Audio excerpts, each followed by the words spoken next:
के साथ अलीम अतर। नेपाल में भारी बारिश से नदियां उफान पर हैं। नेपाल की नदियों का पानी बिहार आ रहा है और बिहार की नदियां रौद्र रूप धारण कर चुकी हैं। कोसी हो या गंडक, बागमती हो या कमला, सभी नदियां अपने कुल किनारा को तोड़ने को बेताब है।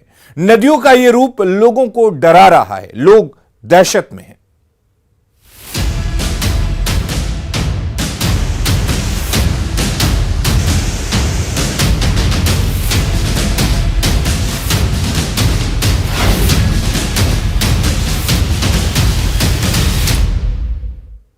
और पहले गोपालगंज की बात कर लेते हैं, जहां पर लगातार गंडक का पानी बढ़ता जा रहा है। नए इलाकों में गंडक का पानी घुस रहा है और इससे पतहरा में खतरे के निशान के ऊपर गंडक बह रही है। 85 सेंटीमीटर ऊपर यह नदी बह रही है।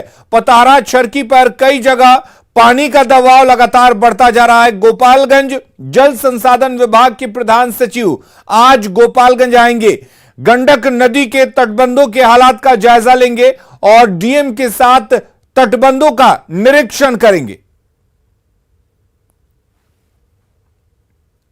तो नेपाल में हो रही बारिश का असर बिहार में देखा जा रहा है। कोसी, बागमती, गंडक और गंगा नदी उफान पर हैं।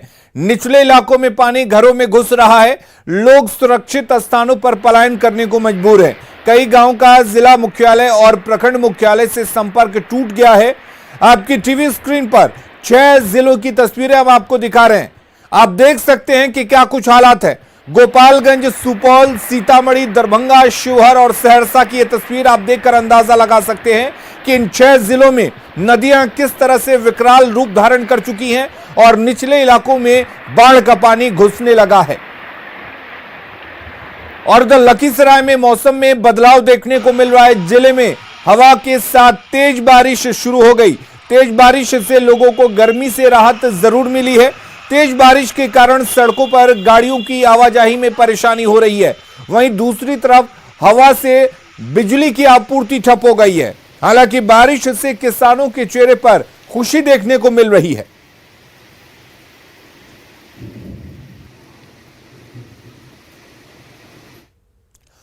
और अब बात करते हैं शुक्रवार पर हो रही सियासत की। बिहार के स्कूलों में शुक्रवार को छुट्टी को लेकर सियासत तेज हो गई है और इस सियासत में अब बिहार राज्य अल्पसंख्यक आयोग की एंट्री हो चुकी है।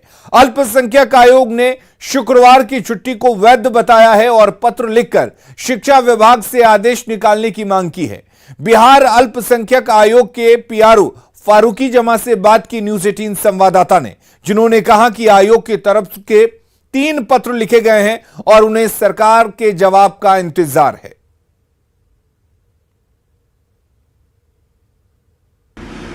अल्पसंख्यक आयोग ने शिक्षा विभाग को एक पत्र लिखा है जिसमें उन्होंने आग्रह किया है कि एक दिशा निर्देश जारी किया जाए कि उर्दू स्कूलों में शुक्रवार को ही अवकाश रखा जाए। फारूकी जी हैं अल्पसंख्यक आयोग के पीआरओ। आप लोगों ने क्या शिक्षा विभाग को लेटर लिखा है? शिक्षा विभाग को लेटर लिखा है कि जो शिक्षा सेवा संहिता 265 है, उसके 7 में जो शिक्षा सेवा संहिता ने एक उसमें ये लिखा है कि फ्राइडे को और ये संस्कृत विद्यालय में जो छुट्टी होती है, उर्दू स्कूलों में फ्राइडे को छुट्टी होती है और संस्कृत विद्यालय में जो 4 दिन अलग से छुट्टी जाती है, ये इस तरह का 265 के 7 में उल्लेख किया गया है। उसी को आधार बना करके हमने शिक्षा विभाग को लेटर लिखा है। उसी तरह से गाइडलाइन जारी किया जाए कि जितने भी उर्दू स्कूल हैं वहाँ शुक्रवार को छुट्टी दी जाए। लेकिन सर, शिक्षा मंत्री ने कहा है कि उनके पास इस तरह की कोई जानकारी नहीं है, वो जानकारी इकट्ठा कर रहे हैं। तो जब शिक्षा मंत्री को जानकारी नहीं है तो आप लोगों ने जो दिशा निर्देश की बात कही है, तो ये तो एक तरीके से फोर्सली हो गया ना सर? नहीं, फोर्सली नहीं हुआ। ये तो अब शिक्षा विभाग को लेटर लिखा है। शिक्षा विभाग के वो सेवा संहिता को देखेंगे वहाँ के जो पदाधिकारी हैं और उसके बाद फिर माननीय शिक्षा मंत्री से गाइडलाइन लेंगे, उनसे निर्देश लेंगे। उनसे हो सकता है कि अगर संभवतः ऑर्डर भी लें, क्योंकि 2-3 लेटर हम लोग लिख चुके हैं सरकार को। थोड़ा सा एक प्रक्रिया बस हो सकता है कि विलम्ब हो रहा हो। तो ये थे हमारे साथ अल्पसंख्यक आयोग के पीआरओ फारूकी जमा, जिन्होंने साफ साफ कहा है कि उन्होंने जो लेटर लिखा है शिक्षा विभाग को, 3 लेटर लिखा गया है और ये कहा गया है कि दिशा निर्देश जारी किया जाए कि शुक्रवार को ही अवकाश घोषित रहने दिया जाए। कैमरामैन मनीष जुनेजा के साथ आनंद अमृतराज, न्यूज 18 नेटवर्क, पटना। और चलिए अब आपको बताते हैं कि आखिर क्या कहता है बिहार शिक्षा संहिता। मोहम्मडन स्कूल, जो अब उर्दू स्कूल में बदल चुके हैं, उसमें शुक्रवार को छुट्टी होगी। संस्कृत स्कूलों में प्रतिपदा और अष्टमी को छुट्टी होगी। बिहार शिक्षा संहिता में 5 जुलाई 1930 की अधिसूचना नंबर 830 का जिक्र है। उर्दू प्राइमरी स्कूलों और मिडिल स्कूलों में यह नियम लागू होंगे। और ऐसे में सवाल यह उठता है कि फिर आखिर विवाद कहां है।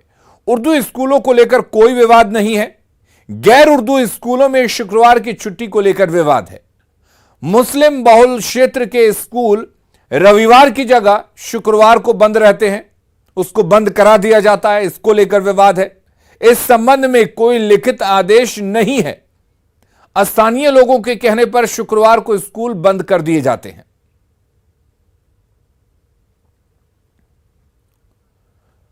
और बढ़ेंगे आगे, रुक करेंगे इस वक्त एक बड़ी खबर की। मुजफ्फरपुर से बड़ी खबर है, जहां पर आयकर विभाग की छापेमारी हुई है।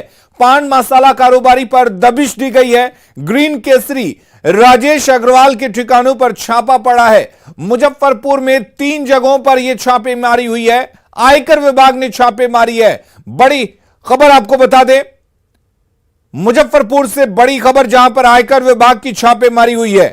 पान मसाला कारोबारी पर आयकर विभाग ने दबिश देते हुए 3 ठिकानों पर छापेमारी की है। ग्रीन केसरी के ठिकानों पर छापा पड़ा है और इसके साथ ही राजेश अग्रवाल के ठिकानों पर भी छापा पड़ा है। लखीसराय में खेतों की सिंचाई के लिए बने सरकारी नलकूप की हालत दयनीय है। जिले में 151 नलकूप में मात्र 34 नलकूप ही चालू स्थिति में है, जिसके कारण इलाके में फसलों की सिंचाई डीजल पंपसेट से हो रही है, जिससे किसानों को आर्थिक नुकसान उठाना पड़ रहा है। खराब पड़े नलकूपों का जायजा लिया संवाददाता राकेश कुमार ने। जिले में बेहतर सिंचाई सुविधा को लेकर सरकार ने कुल राजकीय 151 नलकूप लखीसराय जिले में स्थापित किया गया था, लेकिन आलम यह है कि मात्र 34 नलकूप ही सुचारू रूप से चल रहे हैं। आप देख सकते हैं यहाँ पे भी ये नलकूप है, या गढ़ी बिशनपुर पंचायत है। इस गांव में भी बेहतर सिंचाई सुविधा को लेकर यहाँ नलकूप बनाया गया था, लेकिन काफ़ी दिनों से बंद पड़ा है। कुछ किसान हैं, हम इनसे जानते हैं क्या है, नलकूप बंद पड़ा है? हाँ, नलकूप बंद पड़ा है करीब 5 साल से, और ट्रांसफार्मर भी गड़बड़ है और मोटर भी गड़बड़ है, और थोड़ा बालू भी उसमें आता है, पंखी में जमा हो जाता है। सिंचाई कर रहे हैं? सिंचाई कर रहे हैं मान लिया डीजल से। तो बरसों से लमसम 10 वर्षों से पड़ा हुआ है। इसमें कहने के देखने की चीज़ है कि मुखिया जी जिम्मे अब आया है 5 साल से, इसके पहले कोई देख रेख करने वाला था ही नहीं। हाँ सर, हम यही कहना चाहते हैं कि मैंने ये बहुत दिन से, मैंने 10 साल से भी मैंने बोरिंग बंद है, तो बंद है तो हम सब चाह रहे हैं कि बोरिंग जल्द से जल्द चालू होवे और ऑपरेटर साहब ही रह के चलावे। तो आपने सुना, किसानों की मांग है कि नलकूप को जल्द से जल्द शुरू करवाया जाए, ताकि किसानों को सिंचाई के लिए बेहतर सुविधा उपलब्ध हो। राकेश, न्यूज़ 18।